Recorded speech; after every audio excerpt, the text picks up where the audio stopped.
네, 시간 됐으니까 우리 주님의 기도로 이 시간 열겠습니다. 성부와 성자와 성령의 이름으로 아멘.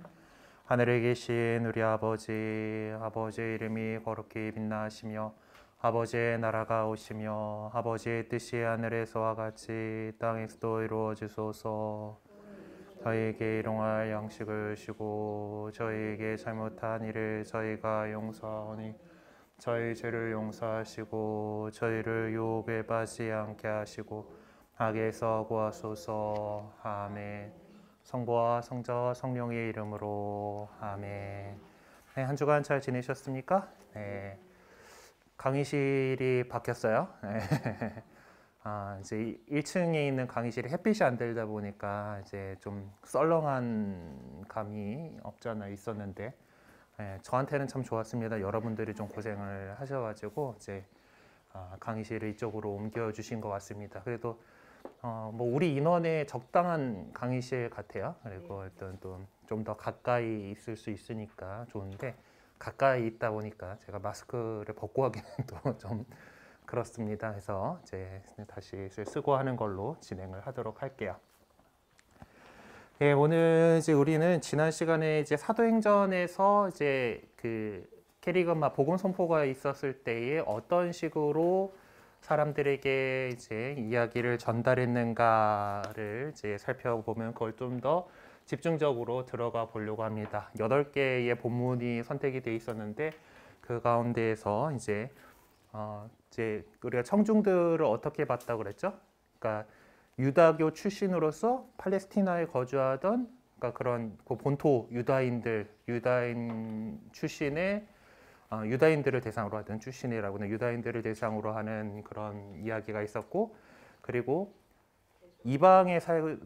이방계이기도 하지만은 그래도 하느님에 대해서 어느 정도 알고, 그러니까 유다인 디아스포라 유다인들이나 이제 또 그들을 보고서 하느님을 믿게 된 그 개종자들이나 그래서 그 구약 성경에 대한 배경 지식이 있는 그런 이방계 사람들이 있었고, 또 나머지 하나는 아예 아무런 어떤 그 우리 주 하느님에 대한 지식이 전혀 없는 사람들에 대해서 이제 어떤 식으로 이제 선포가 이루어졌는가라고 이제 지금 뭐 6개의 담화문을 발췌해서라는데 6개 있고 2개 또 더 있었죠. 그래서 그 6개 중에서 유다인 청중들에게 하는 이제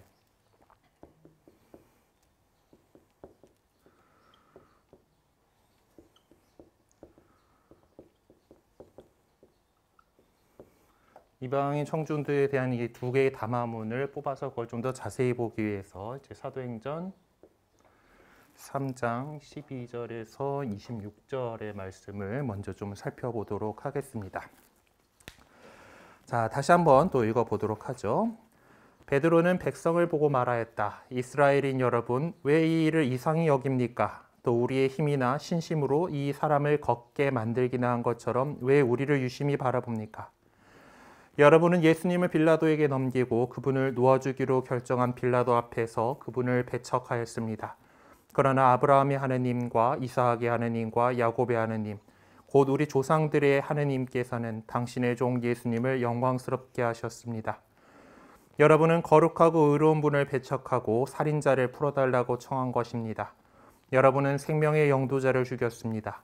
그러나 하느님께서는 죽은 이들 가운데에서 그분을 다시 일으키셨고 우리는 그 증인입니다. 이 예수님의 이름에 대한 믿음 때문에 바로 그분의 이름이 여러분이 지금 보고 또 아는 이 사람을 튼튼하게 하였습니다. 그분에게서 오는 믿음이 여러분 모두 앞에서 이 사람을 완전히 낫게 해주었습니다. 이제 형제 여러분, 나는 여러분도 여러분의 지도자들과 마찬가지로 무지한 탓으로 그렇게 하였음을 압니다. 하나님께서는 모든 예언자의 입을 통하여 당신의 메시아께서 고난을 겪으시리라고 예고하신 것을 그렇게 이루셨습니다. 그러므로 회개하고 하느님께 돌아와 여러분의 죄가 지워지게 하십시오. 그러면 다시 생기를 찾을 때가 주님에게서 올 것이며 주님께서는 여러분을 위하여 정하신 메시아, 곧 예수님을 보내주실 것입니다. 물론 이 예수님께서는 하느님께서 예로부터 당신의 거룩한 예언자들의 입을 통해서 말씀하신 대로 만물이 복원될 때까지 하늘에 계셔야 합니다. 모세는 이렇게 말했습니다. 주 너희 하느님께서는 너희 동족 가운데서 나와 같은 예언자를 일으켜 주실 것이니 너희는 그가 하는 말은 무엇이든지 다 들어야 한다. 누구든지 그 예언자의 말을 듣지 않는 자는 백성에게서 잘려나갈 것이다. 그리고 사무엘을 비롯하여 그 뒤를 이어 말씀을 전한 모든 예언자들도 지금의 이 때를 예고하였습니다. 여러분은 그 예언자들의 자손이고 하느님께서 아브라함에게 세상의 모든 종족들이 너희 후손을 통하여 복을 받을 것이다 하시며 여러분의 조상들과 맺어주신 계약의 자손입니다.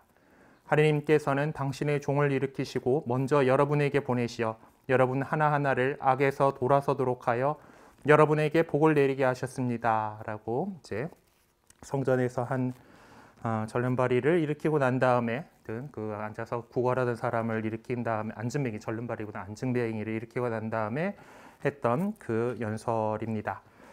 자, 이 본문과 그 오순절 설교인 사도행전 2장 14절에서 39절의 본문을 비교를 해보라고 되어 있는데요. 특히 예수님 사건을 소개하면서 예언자가 예고한 내용을 예수님 사건을 설명하기 전 아니면 후에 배열시켜놨는데 구체적으로 지적하고 그 의미를 한번 묵상해 보라라고 이렇게 되었습니다. 그러니까 앞에 이제 2장 14절에서 39절의 본문은 이제 그 예수님에 대해서 이야기하기 전에 예언을 이제 그 요엘 예언자의 그 예언을 인용을 하죠.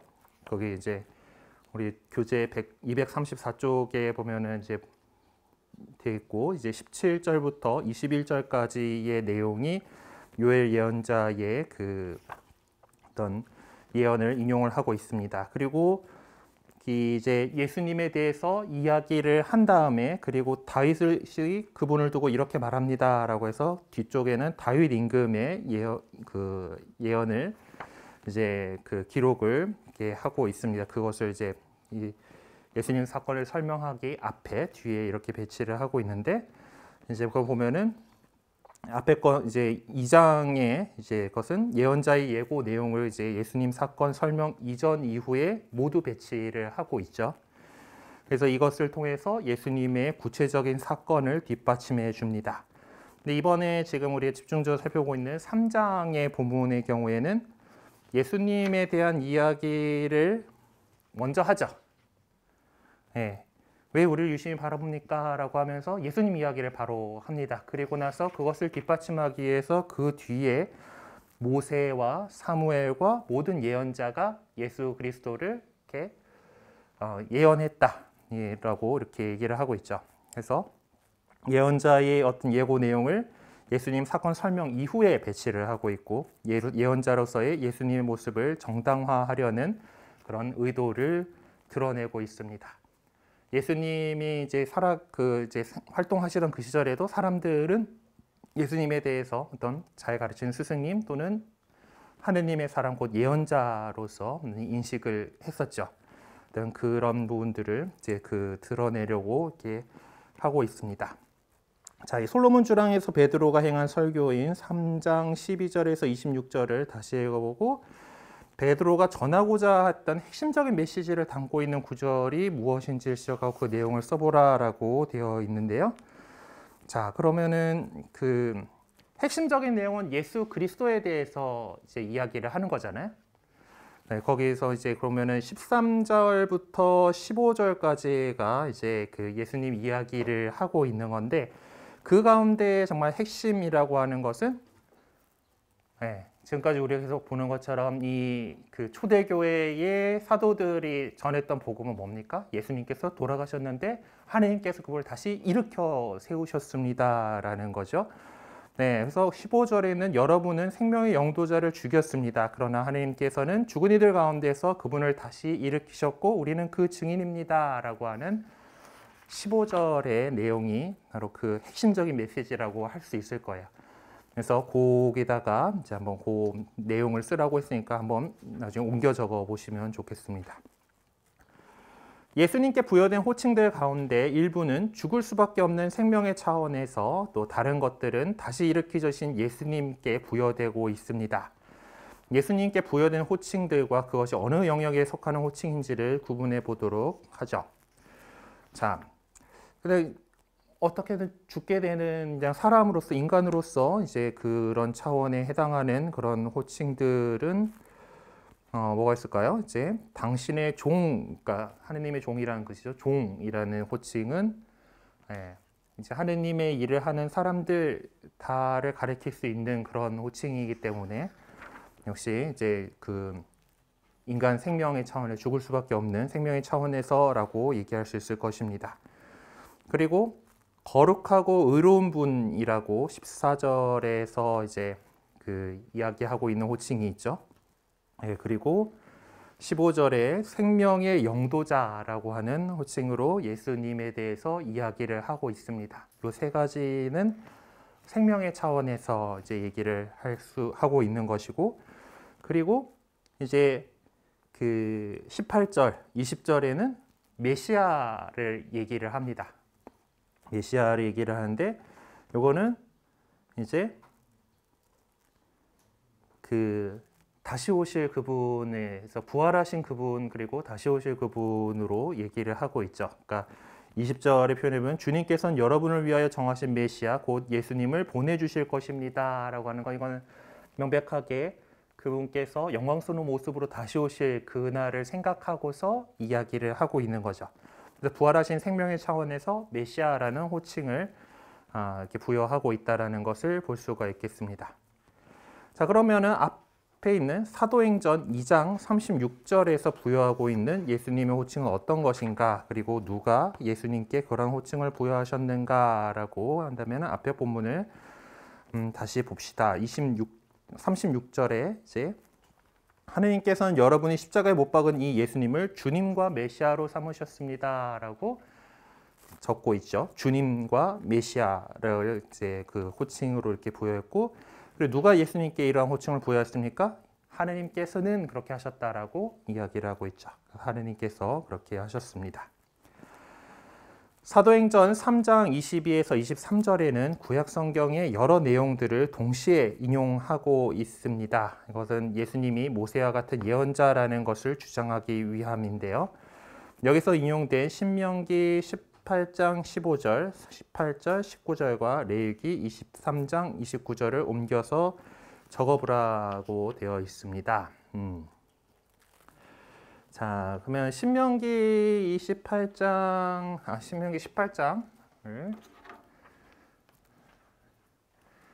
찾아봐야죠. 성경에서 신명기 18장 15절에 보면은 자, 주 너희 하느님께서 너희 동족 가운데에서 나와 같은 예언자를 일으켜 주실 것이니 라고, 너희는 그의 말을 들어야 한다라고 이렇게 되어 있는데, 이 사도행전에서의 표현은 주 너희 하느님께서는 깨서 하고 깨서는 하고 이게 조금 다르고요. 네. 살짝 이게 다르고, 그리고 너희 동족 가운데에서 나와 같은 예언자를 일으켜 주실 것이니 너희는 그가 하는 말은 무엇이든지 다 들어야 한다. 근데 원래 이제 신명기에는 그의 말을 들어야 한다 정도로 되어 있죠. 그러니까 그의 말을 들어야 한다라고 했는데 이제 조금 더 이제 인용을 하면서 조금 살짝 덧붙인 겁니다. 그가 하는 말은 무엇이든지 다 들어야 한다라고 하는 그런 거를 조금 강조해서 넣었네요. 네. 그리고 18절에는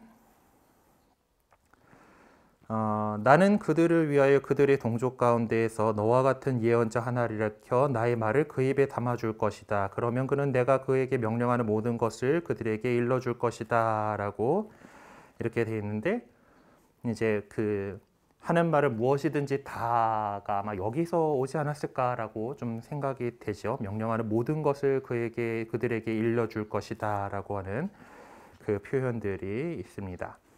그리고 19절에 보면은 그가 내 이름으로 이르는 말을 듣지 않는 사람은 내가 직접 추궁할 것이다라고 이렇게 되어 있고요.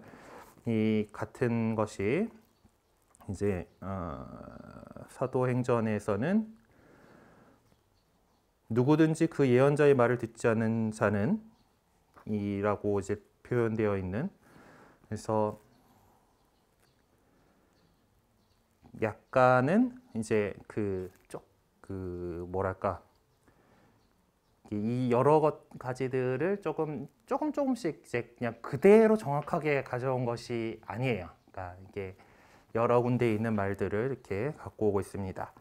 자, 그러니까 레위기 23장 29절에 있는 말에 보면은 이제 레위기의 23장 29절에는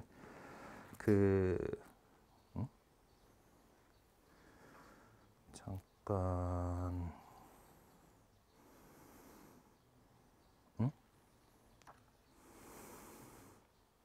레위기의 23 잘못 찾았나? 23장에 29절이 없는 것 같은데.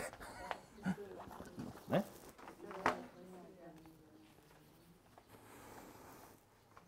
아, 뭔가 걸렸나 보군요.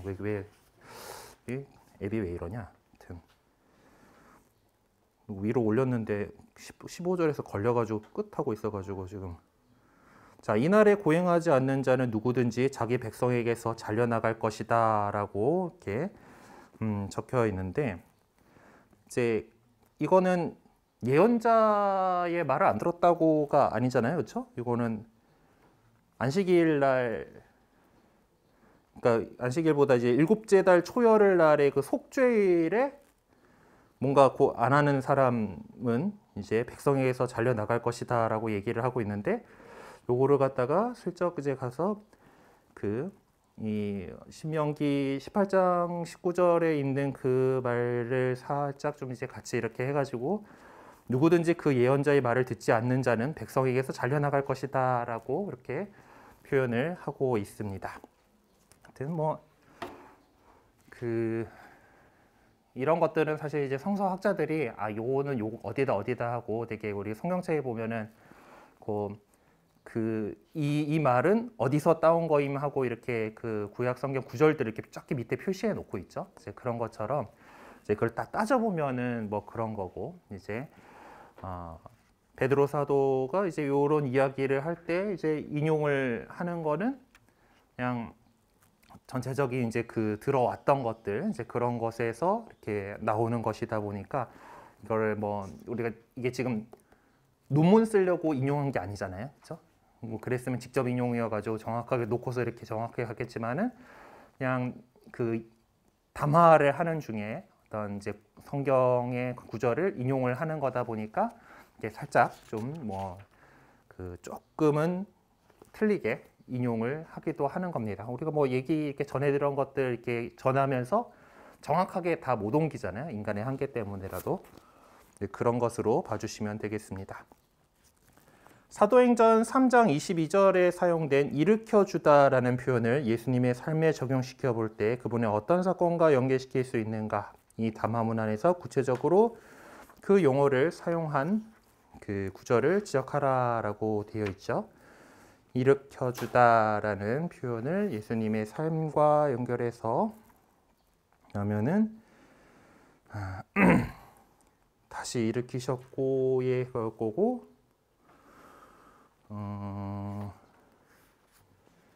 일으켜 3장 22절에서 일으켜주다.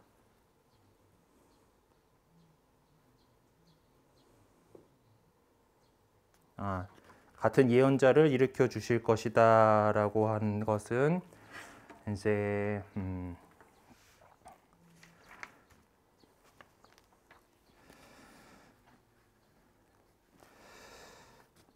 근데 여기서는 사실 이제 예전에 어떤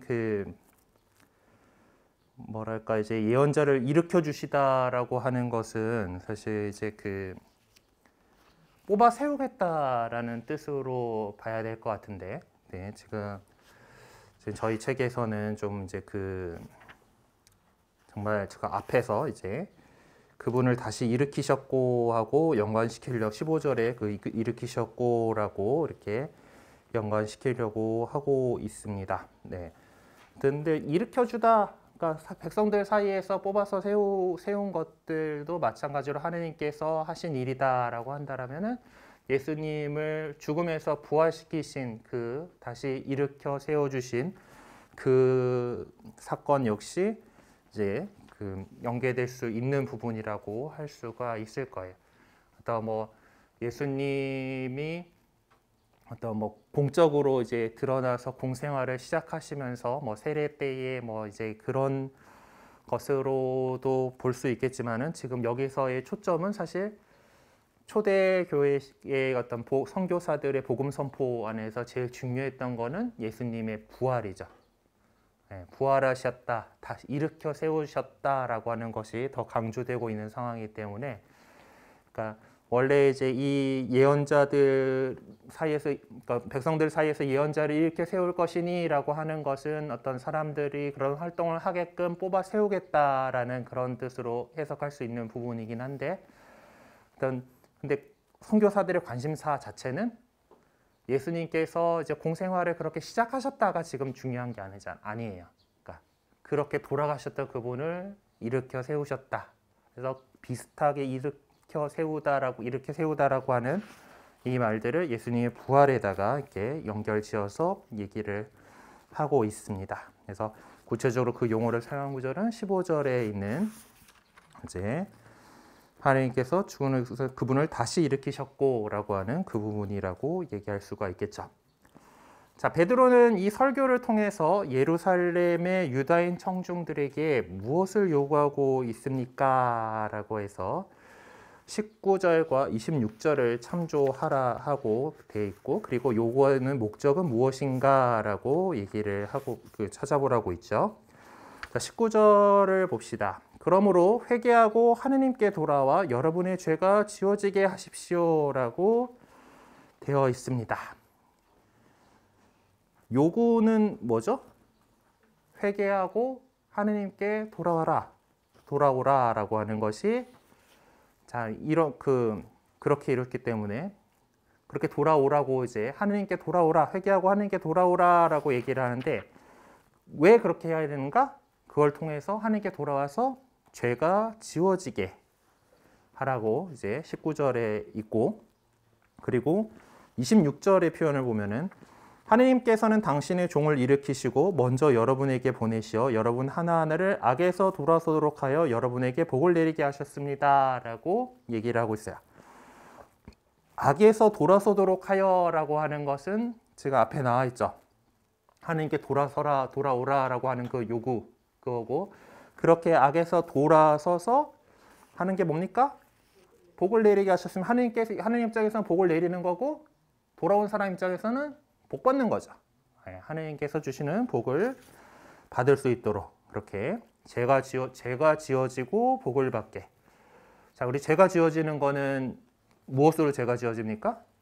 세례를 통해서 그 하느님의 그 자녀로 새로 태어남으로써 죄가 지어지고, 그리고 그것은 구원받은 사람이다라는 것으로 하느님께서 주시는 복을 받는, 하느님과 연결되어 있는, 하느님 안에 살아가는 그런 사람이 되는 것입니다. 자, 사도행전 3장 19절에서 26절의 이 부분은 이스라엘에게 아직도 최종적인 유예의 시간이 남아있다는 사상을 내포하고 있습니다. 그러니까 이제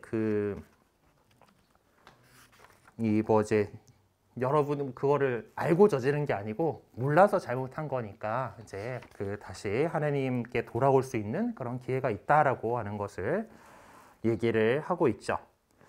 그러니까 유예 시간, 그렇다고 해서 유예 시간을 인정받았다라는 것이 언제까지나 모른 채로 그러고 있어야 되는 것이 아니죠. 와서 이렇게 가르쳐 주고 있으니까. 그래서 그렇게 돌아오는데, 이렇게 이스라엘에게 허락된 이 유예의 시간은 또 역설적으로 바오로가 이방인들에게 복음을 선포할 수 있는 시간을 또한 제공해 주게 된 것입니다. 자, 그러면은 어찌되었든 무슨 이유로 이스라엘은 하느님께로부터 유예의 시간을 인정받을 수 있었을까?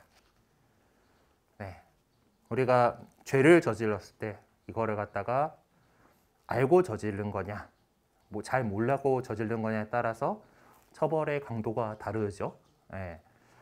뭐 법적으로야 뭐 정해진 뭐 이제 형량이 있긴 하지만 그거 안에서도 이제 정상천작이라는 거가 일반 사회에서도 되는 거잖아요. 마찬가지로 몰라서 그런 거다라고 하는 거. 무지한 탓으로 그렇게 하였음을 압니다라고 18절에서 이제 18절인가? 17절에서 이렇게 얘기를 하고 있는 것처럼 네, 그렇게 이스라엘이 잘 알지 못했기 때문에 실수한 거에 대해서 하느님께서 아시고 그래서 그거를 바로잡을 수 있는 시간을 주신다라고 하는 겁니다.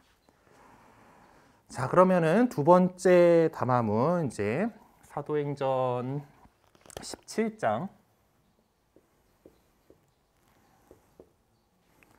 22절에서 31절에 이방인 청중들에게 행한 이제 담화문을 살펴보도록 합시다. 아테네에서 한 거죠. 바오로는 아레오파고스 한가운데 서서 말하였다.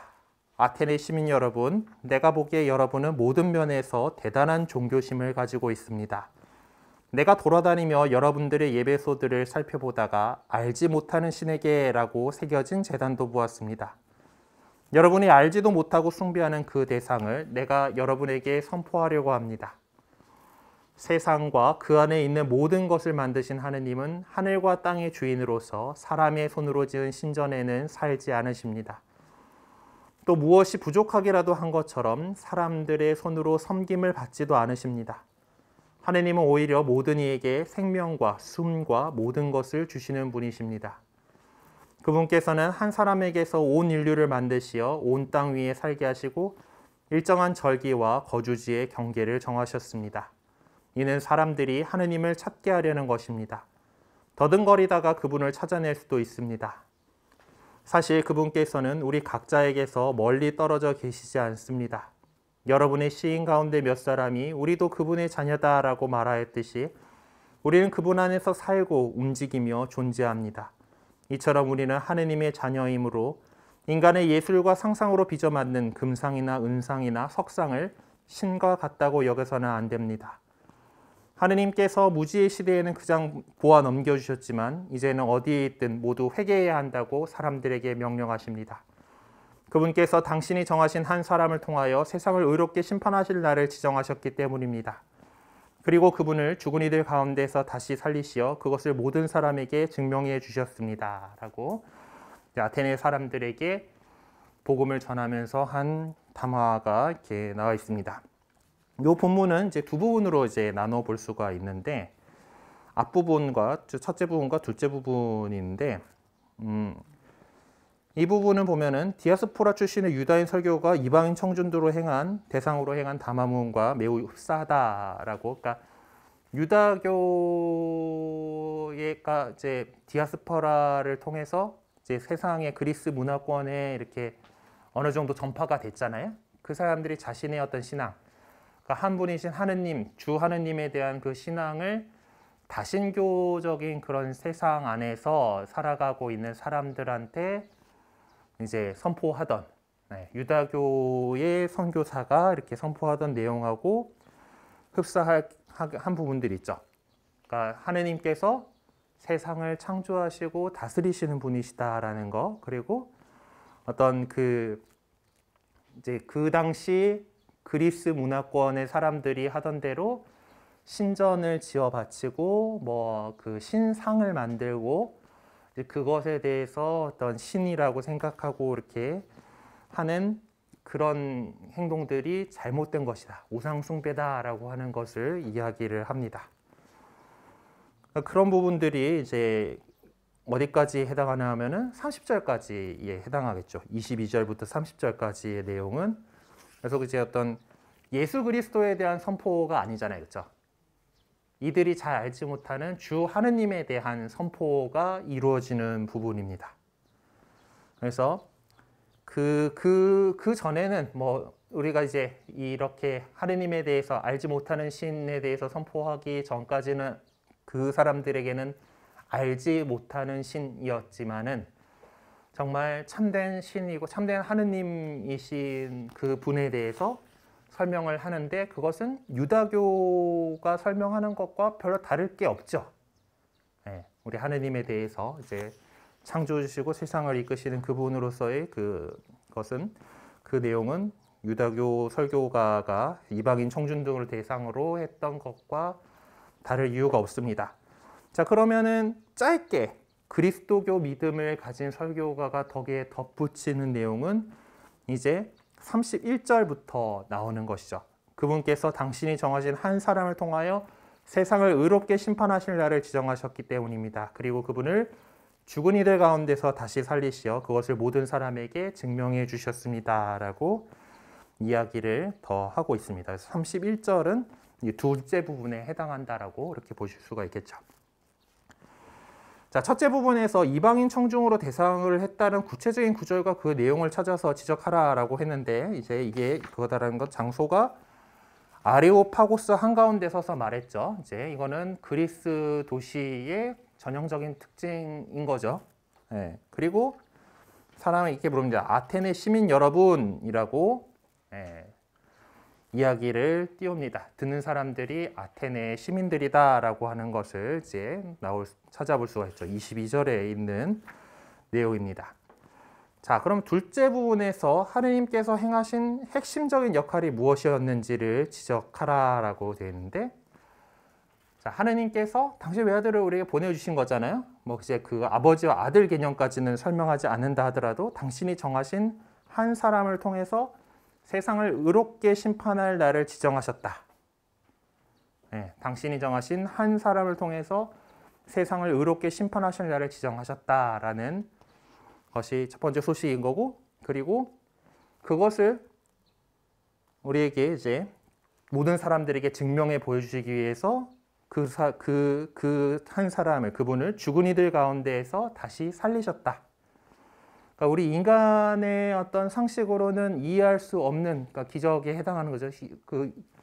그런 것, 바로 죽은 사람이 다시 살아 돌아온다라는 것은 인간으로서는 그냥 인간의 상식으로는 얘기할 수가 없는 것인데, 그런 큰 일을 통해서, 부활을 통해서 이제 세상을 의롭게 심판하실 그분의 어떤 권위, 이런 것들을 하나님께서 이렇게 보여주셨다라는 것이죠. 그래서 이 둘째 부분에서 그리스도 예수님을 뭐 직접적으로 언급하지는 않지만은 이제 누구라고 어떻게 지칭이 되고 있는가? 당신이 정하신 한 사람이라고, 그러니까 곧 하느님께서 정하신 한 사람이라고 이렇게 지칭이 되고 있는 것을 볼 수가 있습니다. 최후의 심판과 그리스도의 부활은 복음 선포의 핵심적인 내용에 속합니다. 바오로가 그러한 복음의 핵심적인 내용을 선포함으로써 이방인 청중들에게 요구하고자 했던 것은 무엇이었는가? 역시 그동안에 살고 있던 그런 삶의 방향대로가 아니라 회개하고 복음을 믿어라 라고 하는, 마음을 하느님께로 다시 돌려라 라고 하는, 뉘우치고 하느님께 귀하라라고 하는 회개인 거죠. 이게 이제 그 구약 성경 안에서 하느님께서 온 세상에 이제 어떤 세상을 다스리신 분이다라는 거를 이제 좀 드러내게 되는 거가 요나서잖아요. 뭐 예수님께서 사흘 동안 저승에 가셨던 것들을 요나가 큰 물고기 뱃속에서 사흘 밤낮을 지냈던 것들로서 예표를 하고 있기도 하고, 하느님을 사실 알지 못하는 그 사람들인 니네베 사람들한테 가서 회개하라라고 얘기를 하는 거예요. 이제 네 멸망한다라고 하니까 그들이 회개했잖아요. 그리고 그 회개한 것을 보시고 하느님께서 그들을 구원하셨어요. 예, 그 멸망시키려던 그 마음을 거두시고 그들을 살게 했던 것처럼, 이제 그것이 온 세상에 이렇게 최후의 심판자로 오실 그리스도께서 그렇게 오실 것이다. 그렇기 때문에 우리가 이제 마음을 다잡고 회개하고 하느님의 뜻대로 살아야 한다라고 하는 것이 이방인들에게 전하는 복음의 또 핵심적인 내용, 요구하고자 했던 것이 바로 그것이겠죠. 사실 어떤 그리스의 어떤 문화 안에서는 되게 지금의 우리의 관점 또는 그리스도교의 윤리관으로 볼 때는 참 옳지 않은 일들이 많이 자행됐다라고 전해져요. 그러니까 이제 신들 앞에서 이제 우상들 앞에서 이제 그 신들을 더 흥분시켜야 되니까 뭐 거기서 이제 그런 난잡한 선교가 이루어지기도 하고 뭐 이제 제물을 바치는 과정에 있어가지고 뭔가 더 큰 제물에서 뭐 인신공양들이 이루어지기도 하고 그리스계는 아니라 하더라도 고대의 어떤 주변 나라들의 가나안이라던가 여러 이제 우상을 숭배하던 사람들의 어떤 잘못된 행동들이 분명히 있었기 때문에 그리고 그리스 시대에서 어떤 뭐 불륜이라던가 또 뭐 그 참 애매한데 동성 뭐 이제 그 성교라던가 이제 유사성행위가 되는 거죠.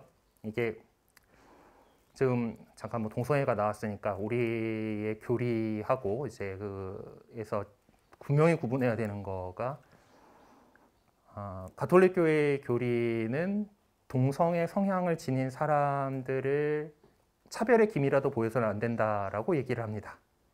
그러니까 그 동성애 성향을 갖고 있다라고 해가지고 차별받아서는 안 된다가 우리의 입장인데, 근데 이제 이제 그러면서 이제 나오는 문제가 이제 혼인 동성애자들이 서로 사랑하니까 가정을 이루고 싶어요라고 하는데, 근데 혼인이라고 하는 것은 우리 그리스도교의 그 윤리상으로는 한 남자와 한 여자의 독점적인 관계, 서로 그래서 부부가 서로 좋아서라고 하는 첫 번째 목적과 자녀의 출산과 양육이라고 하는 두 번째 목적을 동시에 달성을 해야 됩니다.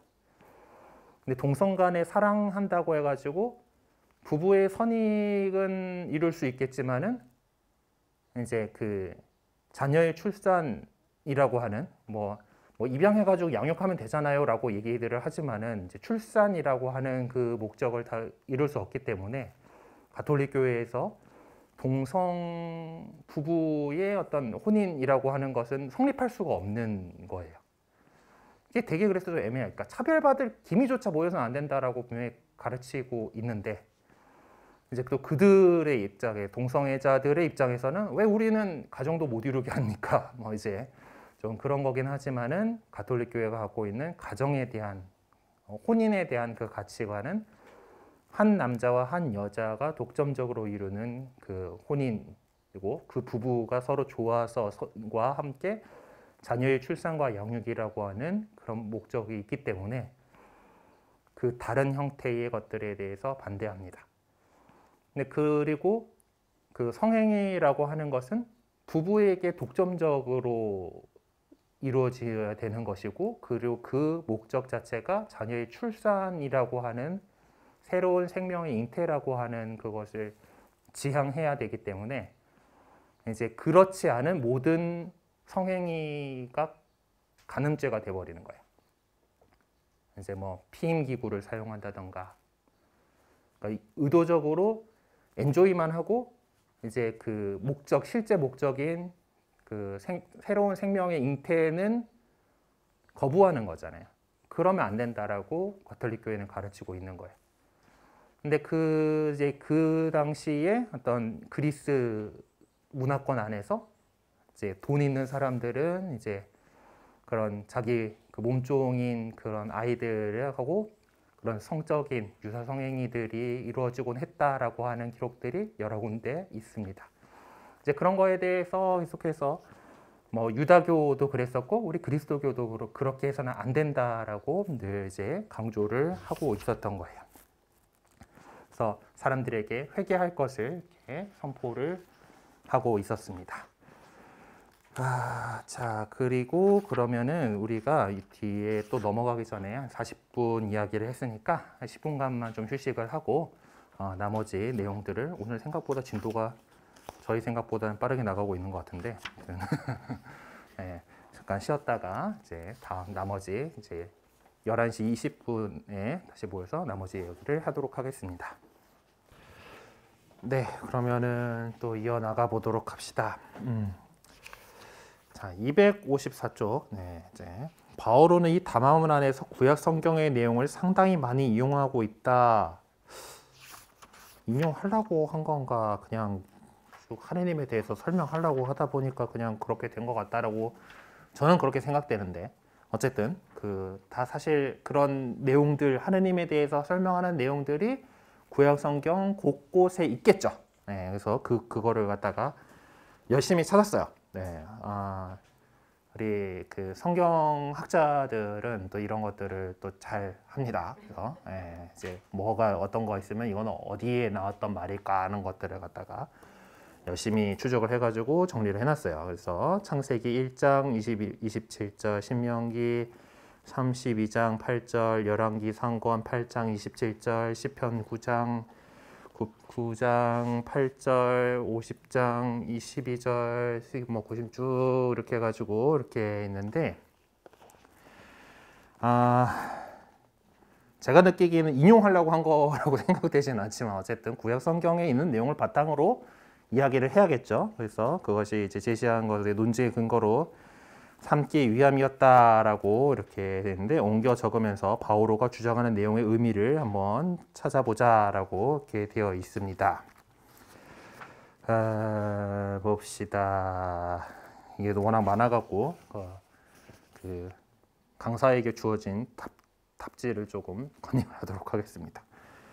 창세기 1장 27절의 말씀은 이거죠. 하느님께서는 이렇게 당신의 모습으로 사람을 창조하셨다. 하느님의 모습으로 사람을 창조하시되 남자와 여자로 그들을 창조하셨다라고 하는 내용이고요. 신명기 32장 8절은 지극히 높으신 분께서 민족들에게 상속 재산을 나누어 주실 때, 사람들을 갈라 놓으실 때 이스라엘 자손들의 수에 따라 민족들의 경계를 정하셨다라는 내용이고, 열왕기 상권 8장 27절은 그러나 어찌 하느님께서 땅 위에 계시겠습니까? 저 하늘 위에 하늘도 당신을 모시지 못할 터인데 제가 지은 이 집이야 오죽하겠습니까? 라고 솔로몬이 이제 성전을 지어 바치면서 한 말이 이렇게 솔로몬인가? 열왕기 상관이면 그렇겠죠. 네. 그리고 시편에 이제 그러나 주님께서는 영원히 자정하여 계시고 심판하시려 어좌를 든든히 하셨네라고 이렇게 표현을 하고 있고, 시편 50편에는 나 비록 배고프다 하여도 내게 말하지 않으리니 주리와 그들을 채운 것들이 나의 것이기 때문이다 라고 하면서 이제 누구 뭐 부족한 거 없다 뭐 이런 얘기를 하죠. 시편 96편에는 주님 앞에서 환호하여라, 그분께서 오신다. 세상을 다스리시러 그분께서 오신다. 그분께서 누리를 의롭게 민족들을 성실하게 다스리시리라 라고 했고, 시편 98편에서는 주 우리 하느님을 높이 받들어라. 그분의 거룩하신 산을 향하여 엎드려라. 주 우리 하느님께서는 거룩하시다라고 이제 이야기를 하고 있고, 시편 145편에서는 주님께서는 당신을 부르는 모든 이에게, 당신을 진실하게 부르는 모든 이에게 가까이 계신다라고, 또 146편에는 그분은 하늘과 땅을, 바다와 그 안에 모든 것들을 만드신 분이시다. 영원히 신의를 지키시고 그랬고, 이사야서 40장 18절에서 20절에는 너희는 하느님을 누구와 비교하겠느냐? 그분은 어떤 형상에 비기겠느냐? 우상이야? 그것은 장인이 쇠를 부어 만들고 도금장이가 금을 입혔으며 은사슬을 만들어 걸친 것이다 라고 우상들에 대해서 이야기하는 게 있고요. 이사야서 42장 5절에 하늘을 창조하시고 그것을 펼치신 분, 땅과 거기에서 자라는 온갖 것들을 펴신 분, 그곳에 사는 백성에게 목숨을, 그 위를 걸어다니는 사람들에게 숨을 넣어주신 분, 주 하느님께서 이렇게 말씀하신다라고 적혀 있고요. 이사야서 44장 10절에서 17절은 조금 긴데 그만큼 공간 줬나? 공간도 안 줬네. 어쨌든 이거 어떻게 적어놓으라고. 어쨌든 거기는 좀 길긴 합니다. 읽어봅시다. 누가 쓸모없는 신을 빚어 만들고 우상을 부어 만들었느냐? 보라, 그것을 신봉하는 자들은 모두 수치를 당한다. 그것을 만든 장인들은 인간일 따름이다. 그들이 모두 모여 나서게 하여라. 무서워하며 수치만 당하리라. 철공이 연장을 잡고 숯불에 달구어 작업을 한다. 망치로 두드려 그것을 만들면서 힘센 팔로 작업을 한다. 그러면 그는 허기져서 힘을 잃고 물을 마시지 못하여 지쳐버린다. 목공은 줄을 늘여 석필로 그 모양을 그리고 대패질을 한 뒤 걸음쇠로 그 모양을 그리고 사람의 모습처럼 인간의 아름다움을 본떠 우상을 만들어서 신전에 세운다. 그는 향백나무들을 찍어오거나 술잣나무와 참나무를 골라 그것들을 숲의 나무들 사이에 튼튼히 자라게 한다. 그가 월계수를 심으면 비가 그것을 자라게 한다. 그것은 사람에게 땔감이 되기도 하니 그 일부를 가져다가 제 몸을 덮이고 불을 피워 빵을 굽기도 한다. 그러고서는 신을 제작하여 그것에 경배하고 신상을 만들어 그 앞에 엎드린다. 그는 나무 반토막에서는 불을 붙여 그 위에서 고기를 굽고 구운 고기를 배불리 먹는다. 또 제 몸을 덮이면서 아 따뜻한 불기운이 느껴지는군다 하고 말한다. 그 나머지로 신을 자기 우상을 만들고 그의 앞에 엎드려 경배한다. 그리고 그것에 기도하며 당신은 저의 신이시니 저를 구하소서 하고 말한다. 그거 이제 우상들에 대해서 이제 하는 거고요. 그리고 마지막으로 이사야서 55장 6절에는 만나 뵐 수 있을 때 주님을 찾아라. 가까이 계실 때 그분을 불러라 라는 그런 말씀입니다. 이런 말씀들을 통해서 이제 바오로가 이제 그 자신의 이야기, 그러니까 이 중요한 건 그리스 사람들이 믿고 있는 지금 이 신전에 모셔져 있는 그런 신들은 그리고 이런 우상들이고 자신이 선포하는 하느님, 그러니까 뭐 그 선포하는 그 하느님께서 참된 하느님이시다라고 하는 것을 구약 성경에서 계속 갖고 있는 그런 여러 관점들의 그 기초를 해가지고 설명을 하고 있는 것입니다. 네, 그래서 아무튼 그렇게 회개해야 한다라는 것을 그렇죠. 그래서 바오로는 무슨 목적에서 그 많은 성경 구절 내용을 논증의 증거로 제시하고 있는 아무래도 제시는 아닌 것 같긴 한데 어쨌든 그 구약 성경의 세계관인 거잖아요, 그렇죠? 바오로는 그렇게 유다 뭐 디아스포라 출신이긴 하지만은 그래도 조상 전례의 어떤 그 유다교 바리사이로서의 교육을 되게 잘 받은 사람이죠. 네, 가말리엘이라고 하는 아주 뛰어난 지혜로운 랍비 밑에서 공부를 했었고, 정말 그 하느님에 대한 열정으로 이제 그리스도교가 잘못된 길이다라고 그때는 생각해가지고 막 교회를 탄압하던 그런 사람이었죠. 그렇기 때문에 그 또 구약 성경에 대해서 빠삭한 사람입니다. 아주 잘 알아요. 그리고 또한 그 이런 하느님에 대해서 설명을 잘 할 수 있는 거죠. 그래서 이제 그 어쨌든 뭐 논증의 증거라기보다는 그 사람의 어떤 배경입니다.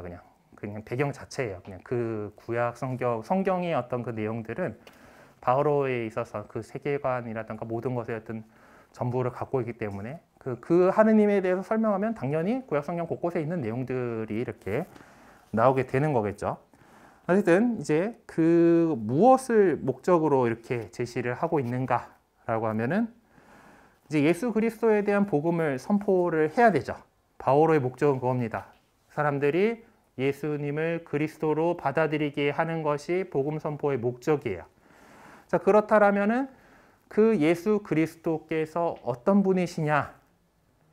우리가 하느님의 외아들이다라고 하는 이제 그 하느님이시고 사람이신 분이시다라고 하는 우리의 이 믿음을 전하기 위해서는 그 한 분이신 하느님에 대한 신앙을 사람들이 먼저 갖춰야 되는 거예요.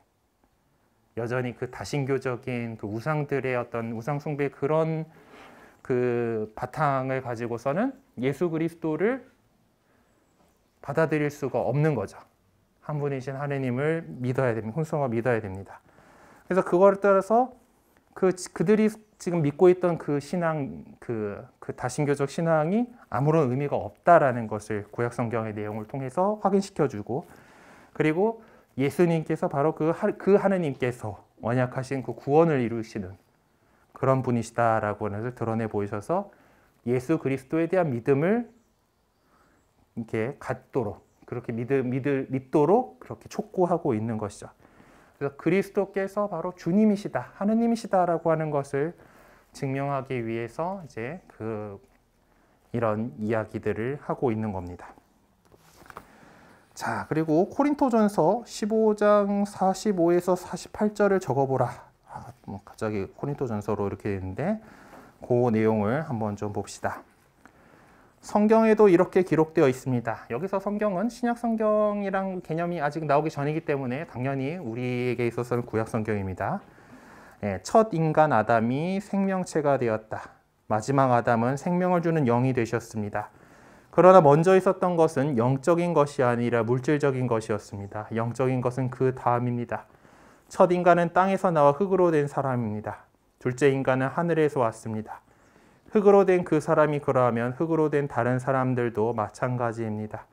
하늘에 속한 그분께서 그러하시면 하늘에 속한 사람들도 마찬가지입니다. 라는 내용이 이제 거기 이제 고린도전서 15장 45에서 48절의 내용인데, 이제 이렇게 이것을 어떤 모습으로 그리스도가 소개되고 있는가? 그러니까 어떤 영적인 참된 생명을 주시는 것. 그러니까 첫 인간인 아담, 그러니까 흙에서 나온 그 생명들, 우리가 지금 이 세상에서 살아가고 있는 이 생명인 그것은 언젠가는 죽게 된 거잖아요. 근데 그 첫 인류의 잘못으로 인해서 원죄라고 하는 것을 인해서 우리는 죽음이 우리 인간에게 오게 되었고, 그리고 죽어서 흙에서 나왔으니 흙으로 돌아가라라고 하는 그것을 통해서 이제 이 세상 살이를 마치고 우리의 육신은 흙으로 돌아가게 됩니다. 뭐 어떤 형태로든 어쨌든. 근데 그것이 아니라 이제 하늘에서 오신 분이 우리의 그 인간의 품위를 다시 드높여 주신 것이잖아요.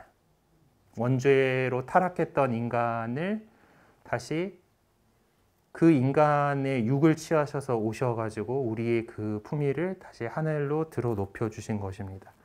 그래서 그리스도는 생명을 주시는 분으로서 영적인 존재이고 하늘에서 오신 분으로 하늘에 속하는 분이십니다. 그리고 그래서 우리 역시 그분처럼 부활해서 하늘에 속하게 되었다라는 것을 세례성사를 통해서 우리가 그렇게 하나님의 자녀로 새로 태어났다라는 걸 우리 믿고 있죠.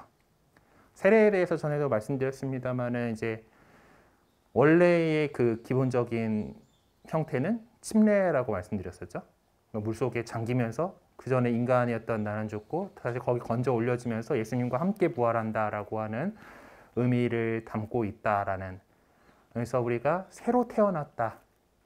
그래서 그 전에는 어떤 물질적인 존재, 뭐 여전히 물질과 영이 같이 있는 우리 인간입니다만은 그냥 그 흙에서 온 존재였다라고 한다라면은 이제 그 하늘에 속한 사람이 된 것이죠. 그래서 우리 본향이 하늘나라라고 하는 믿음을 우리가 갖고 있습니다.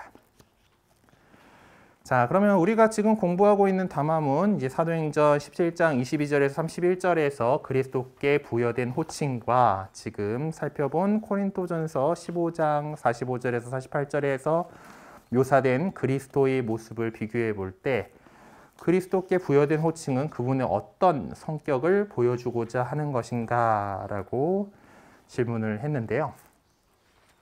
자, 방금 읽었던 고린도전서의 내용들 보면은 이제 첫 인간 아담이 생명체가 숨을 쉬는 존재가 되었는데 그 마지막 아담은 생명을 주는 영이 되셨습니다라고 그리스도의 하느님에 대해서 그리스도에 대해서 이렇게 이야기를 하고 있죠. 그래서 요한 1장 1절에서 18절을 참조하라고 했는데 이것은 로고스 창가입니다. 로고스 창가의 그 내용은 말씀이 어떤 창조 그 이전부터 하느님과 함께 계셨고 하느님의 말씀이셨다라고 하는 그 내용. 그래서 그리스도의 선제라는 이미 먼저 그 창조 이전부터 그리스도께서 계셨다라고 하는 그 선제성, 앞서서 존재하셨다라고 하는 것. 그러니까 곧 영원으로부터 계시는 분, 그러니까 창조되지 않고 나시어 영원으로부터 성부와 한 본체로서 이제 계셨던 분이다라고 우리가 신앙 고백을 하는 것처럼 그 그리스도의 선제성, 영원으로부터 계시는 분이다라고 하는 성격, 그리고 하늘에서 오신 분으로서 세상의 모든 것들을 초월하시는 분이다라고 하는 그런 것들을 성격을 보여주려고 하는 것이다라고 볼 수가 있겠습니다. 자, 우리는 바오로가 이방인 청중들을 대상으로 선포한 담화문들 가운데에서 이제 좀 몇 개를 이제 두 개를 아까 그 지난주에 이제 살펴봤던 것들이죠. 두 개를 살펴본 바가 있습니다. 그 담화문들은 바로 사도행전 14장 이제 15절에서 17절 그리고 방금 공부한 17장 22절에서 31절인데 이 두 담화문은 거의 비슷한 내용으로 되어 있습니다. 담화문 모두 하느님의 모습을 상세히 묘사해 주고 있죠. 그래서 두 담화문 안에 소개된 하느님의 모습을 지적해 보라라고 이렇게 되어 있는데요. 리스트라에서 이제 했던 그 담화를 다시 한번 봅시다. 240쪽의 본문에 있으니까 좀 눈으로 좀 보죠. 여러분 왜 이런 짓을 하십니까? 우리도 여러분과 똑같은 사람들입니다. 우리는 다만 여러분에게 복음을 전할 따름입니다. 여러분이 이런 헛된 것을 버리고 하늘과 땅과 바다와 그 안에 있는 모든 것을 만드신 살아계신 하나님께로 돌아서게 하려는 것입니다. 지난 날에는 하나님께서 다른 모든 민족들이 제 갈 길을 가도록 내버려 두셨습니다. 그러면서도 좋은 일을 해주셨으니 당신 자신을 드러내 보이지 않으신 것이 아닙니다. 곧 하늘에서 비와 열매 맺는 절기를 내려주시고 여러분을 양식으로 여러분의 마음을 기쁨으로 채워주셨습니다. 라고 하는 내용인데요. 자, 공통점은 이제 하느님께서 이 세상을 창조하시고 다스리시는 분이시다라고 하는 것은 공통적으로 나오고 있습니다. 그렇죠? 14장에 나와 있는 것은 이제 그 하느님에 대해서 하늘과 땅과 바다와 그 안에 있는 모든 것을 만드신 살아계신 하느님이라고 설명을 하고 있습니다. 예. 그리고 사도행 이제 지금 우리가 공부했던 17장에 나와 있는 아테네 시민들에게 행한 담화에서는 자, 하느님을 이제 세상과 그 안에 있는 모든 것을 만드신 하느님, 하늘과 땅의 주인이신 분이라고 하는 것은 창조하시고 다스리시는 하느님에 대한 그 내용이지만은 또 이제 그리스도에 대해서 설명을 하는 31절의 내용이 있죠. 그러니까 정하신 한 사람을 통하여 세상을 의롭게 심판하실 날을 지정하신 분이다. 그리고 그분을 죽은 이들 가운데에서 다시 살리신 분이다라고 하느님에 대한 설명이 조금 더 추가됩니다.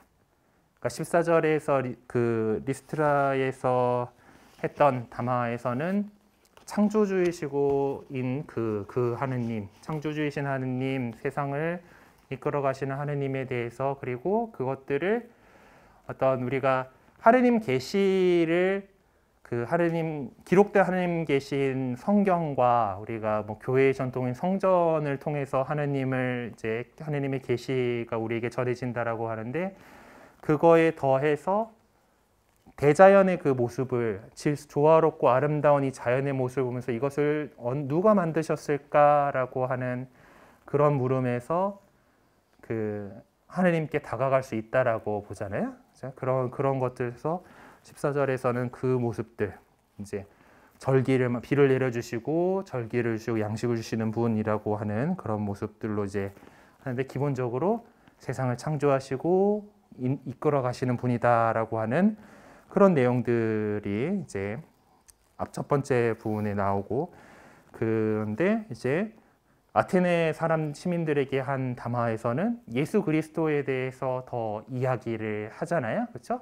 그러면서 이제 이 세상에 심판하실 분 계속해서 지금 살던 대로 그렇게 살아서는 그 심판 날에 단죄받을 것이기 때문에 마음을 돌려서 하느님께 향하고 그분께서 바라시는 것으로 이렇게 살아가라라고 하는 그런 내용입니다. 그리고 또 이제 예수님을 그렇게 그 심판자로 선택하셨고 그걸 드러내기 위해서 죽은 이들 가운데에서 되살리신 분으로서 생명의 주인이신 생명의 하느님으로서 그 모습을 전해주고 있는데 14장의 그 담화에서는 그런 내용이 없는 것이 이제 차이점이라고 할 수가 있겠습니다.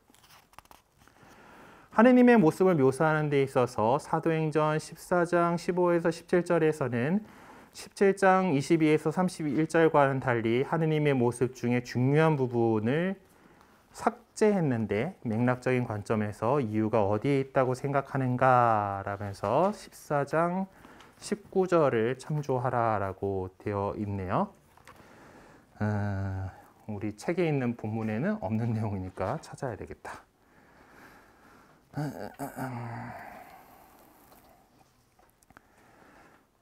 사도행전 14장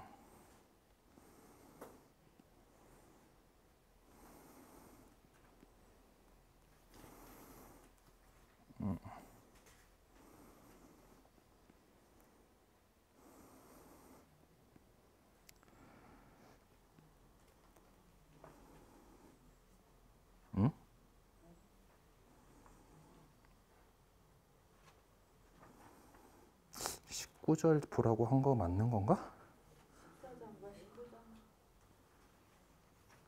14장 19절은 안티오키와 이코니온에서 유다인들이 몰려 군중을 설득하고 바울에게 돌을 던졌다는데 모를 때는 답지를 봅시다.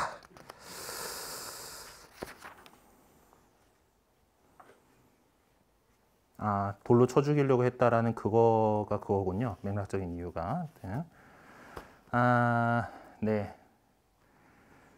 그러니까 사도행전 17장 22에서 31절에 아테네 시민들에게 행한 거잖아요. 여기서는 예수님께서 심판자고 생명의 주인이신 분으로 이제 예수님을 통해서 심판을 하시고 또 생명의 주인으로서의 역할도 이제 예수 그리스도를 통해서 이제 이야기를 하고 있는 사람, 그렇게 하느님을 묘사를 하고 있는데 14장 15절에서 이제 리스트라에서는 예수님에 대한 언급이 전혀 그렇게 언급하지 않습니다.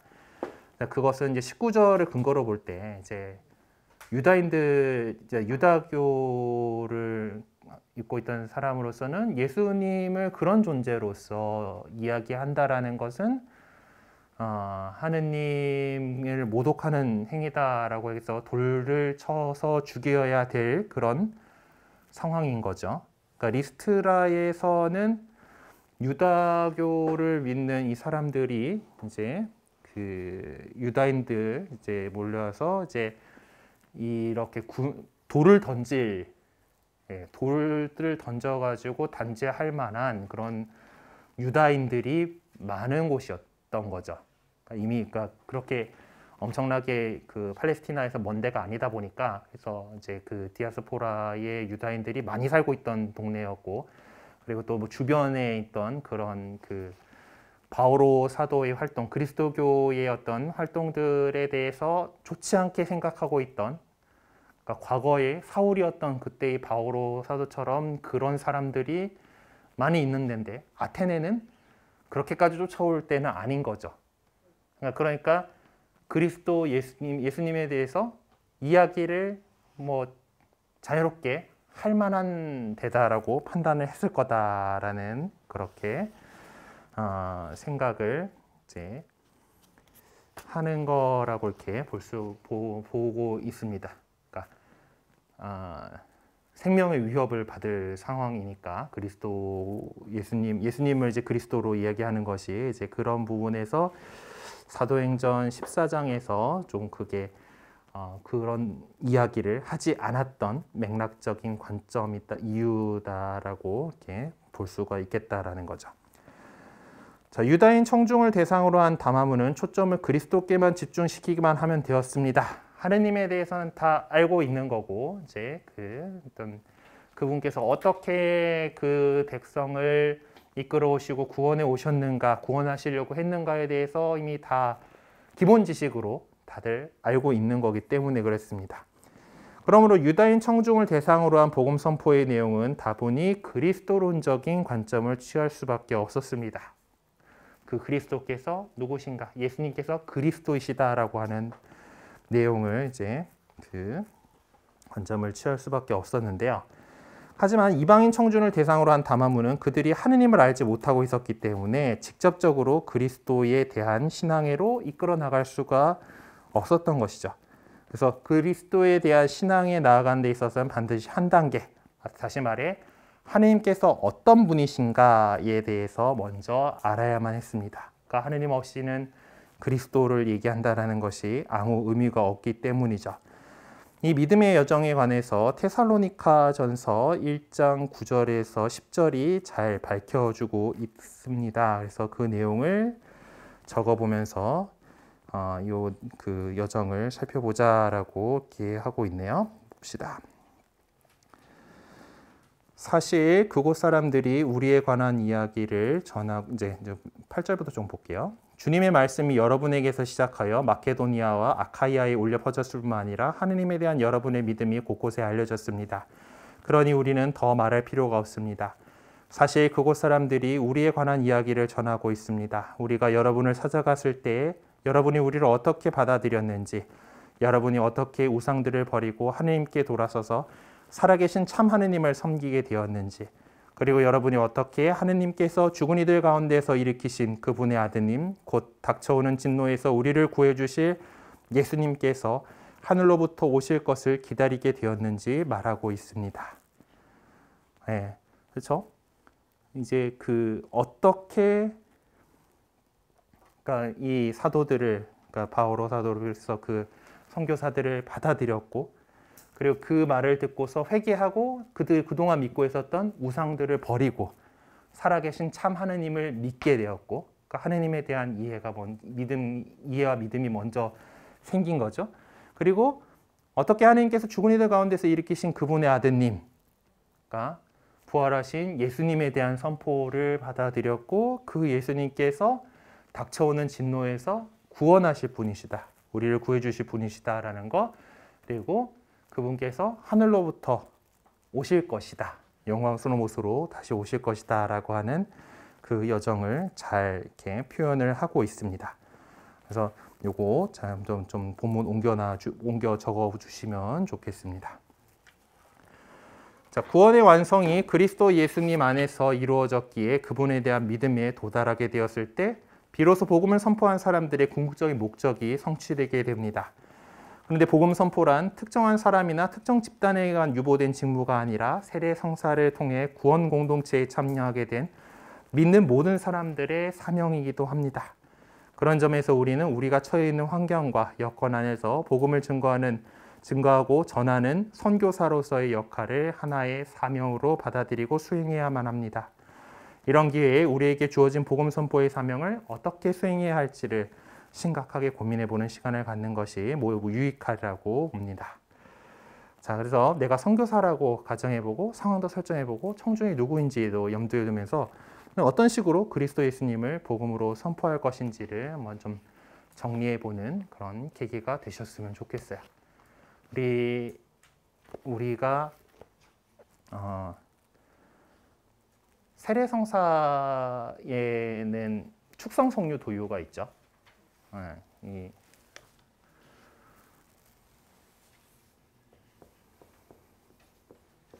축성이라고 하는 개념은 뭔가를 거룩하게 한다. 이거 하느님 거임하고 찜하는 겁니다. 기름을 바르는 거는 축성하는 것은 하느님 것이다 라고 하는 거고, 우리는 세례성사와 견증성사를 통해서 이 축성 성류를 도유받은 사람들이, 그러니까 세상에 많은 인류가 집합의 다이어그램을 표현하면 전체 집합이겠죠. 인간 전체가 이렇게 있다라고 가정을 한다면은 그 가운데에서 우리 그리스도인이 사제적 공동체로서 뽑힌 겁니다. 한 부분을 이렇게 뽑힌 거예요. 그러니까 이 사제라고 하는 것은 이제 우리 그리스도교만의 어떤 그런 거를 떠나서 종교 보편적인 그런 과정으로 보면은 하느님과 백성을 사이를 이어주는 그런 존재죠. 그래서 라틴어로 이제 폰티펙스라고 불리는 게 사제는 그 언어를 잘 따져보면은 다리 놓는 사람이다라는 뜻이에요. 그래서 사람들이 하느님께로 갈 수 있는 그 중간 역할을 하는 사람들입니다. 그래서 우리는 사제된 백성으로서 하느님께 뽑힌 사람들이에요. 그래서 우리는 세상에 아직 하느님을 믿지 않는 사람들에게 복음을 하느님을 전해주는, 하느님과 그 사람들을 이어주는 사람들입니다. 그러기 때문에 이제 기름 부음 받은 이로서의 역할을 하죠. 그래서 그것들이 이제 구약 성경 전통 안에서 보면은 사제들을 기름 부어서 이제 축성을 했고, 예언자들을 그렇게 했고, 왕 임금들을 그렇게 했습니다. 그렇기 때문에 이제 우리는 이 사제, 도유받은 축성된 사람으로서, 사제로서, 예언자로서, 왕으로서의 역할들을 한다라고 가르치는 거예요. 예언자는 하느님의 말씀을 백성들에게 전해주고 그 말씀에 따라서 살도록 촉구하는 사람들이었죠. 예. 그래서 뭐 미래에 해가지고 뭐 이렇게 뭐 환시나 뭐 이런 것에서 그 미래에 어떤 일이 일어날지를 미리 안다라는 그 미리 예자라기보다는 맡을 예자를 써야 된다라고 주장하는 사람 그 신학자들도 있어요. 왜냐하면은 구약 성경의 예언 전통은 하느님께 받은 그 말씀을 사람들한테 전하는 거거든요. 프로페시라고 하는 것 자체가 좀 어떤 그 미리 예자에 그 해당하는 단어이긴 한데 어쨌든 하느님의 말씀을 전하는 것. 그리고 사제는 어떤 사람입니까? 백성들을 위해서 하느님께 제사 지내는 사람이죠. 제물을 바치고 제사를 지내고 그들을 위해서 이제 제물을 바치는. 그래서 우리가 미사 성제에 그 저희 직무사제들이 집전을 하긴 하지만은 온 공동체가 함께 사제된 백성으로서 세상 사람들을 위해서 제사를 지내는 거예요. 그렇기 때문에 우리가 이제 주일 미사에 보면은 보편제한 기도를 하죠. 예, 세상의 많은 사람들을 위해서 보편적인 가치들을 위해서 지향을 가지고 기도를 하는 거예요. 그리고 왕으로서 우리가 각자 살아가고 있는 그 안에서 하느님의 뜻이, 아버지의 뜻이 하늘에서 같이 땅에서도 이루어지게 하소서라고 하는 그 말대로 우리에게 맡겨져 있는 삶의 여러 요소들을 잘 다스려서 하느님의 뜻대로 하느님 뜻에 맞게 잘 다스리는 역할이 왕으로서의 역할입니다. 그래서 예언자로서 우리는 사람들에게 하느님을 전해줘야 되는 거고 우리가 알고 있는 하느님의 뜻에 따라서 이 세상 일들을 잘 다스리는 왕으로서 이렇게 해야 되는 거고 거기에 중요한 임무 중에 한 가지는 정치를 잘 하는 겁니다. 우리나라는 대의민주주의를 채택하고 있기 때문에 국민의 대표자를 뽑아가지고 정치를 하고 우리가 그 정치에 참여하는 것은 투표를 하는 것으로 하고 있죠. 예, 좀 있으면은 동시지방선거를 하게 될 텐데 저도 어제 보니까 그 선거 공보물이 이제 왔더라고요. 받으셨을 텐데 그래서 우리 지역 사회를 위해서 일할 일꾼들이 어떤 사람이 과연 하느님 보시기에 좋은 정치를 잘 펼 수 있을 것인가를 잘 판단하셔가지고 이렇게 투표를 꼭 하셨으면 좋겠습니다. 그런 걸 통해서 우리가 이 세상을 하느님 나라로 이렇게 만들어가는 사제된 백성으로서 할 일들을 하는 거고 또 그런 그 우리의 훌륭한 삶들을 통해서 나름대로 각자의 자리에서 잘 살아가는 걸 통해서 사람들이 이 교회에 대해서 또 호감을 얻고 또 이 그리스도인으로서 살아가려고들 하는 거고 그럼 구원받을 사람들이 더 늘어나는 겁니다. 저희 신부들은 왜 있냐? 그러면은 여러분들을 잘 가르치고 또 잘 이제 그 성사를 집전하고 이제 이렇게 하면서 이 여러분들이 이 그리스도의 사제직을 잘 수행할 수 있도록 그렇게 돌보는 거예요. 그러니까 직무사제직과 보편사제직은 같은 그리스도의 사제직에서 나오지만은 지향하는 바가 다른 거예요. 여러분들의 사제직은 세상을 향해서 있는 거고 저희의 사제직은 여러분을 향해서 있는 겁니다. 그냥 그 하느님 백성 안에서 또 뽑아가지고 또 축성을 한 거잖아요, 그렇죠? 그런 차이가 있기 때문에 우리는 선교하는 제자로서 이 세상에서 이렇게 복음을 살아가야 되는 그런 사람들입니다. 자, 그러면은 오늘 나가야 될 내용들은 여기까지 다 했고 혹시 궁금하신 거 있으시면은 질문 받겠습니다.